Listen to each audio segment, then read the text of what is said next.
قل لو كان معه آلهة كما يقولون إذا لابتغوا إلى ذي العرش سبيلا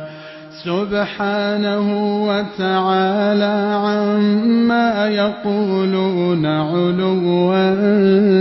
كبيرا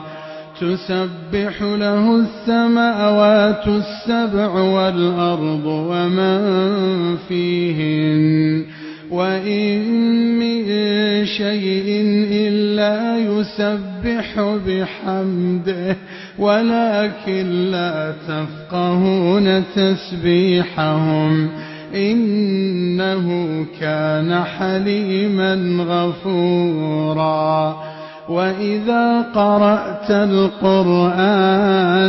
جعلنا بينك وبين الذين لا يؤمنون بالآخرة حجابا مستورا وجعلنا على قلوبهم أكنة أن يفقهوه وفي آذانهم وقرا وإذا ذكرت ربك في القرآن وحده ولوا على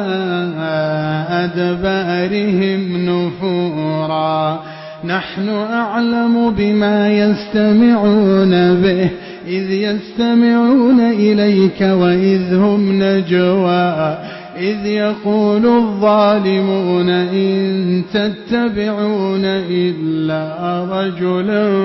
مسحورا انظر كيف ضربوا لك الأمثال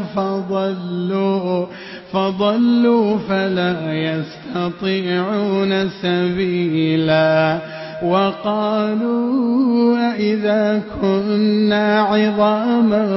ورفاتا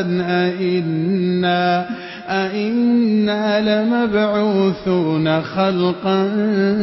جديدا قل كونوا حجارة أو حديدا أو خلقا مما يكبر في صدوركم فسيقولون من يعيدنا قل الذي فطركم أول مرة فسينغضون إليك رؤوسهم ويقولون متاه قل عسى أن يكون قريبا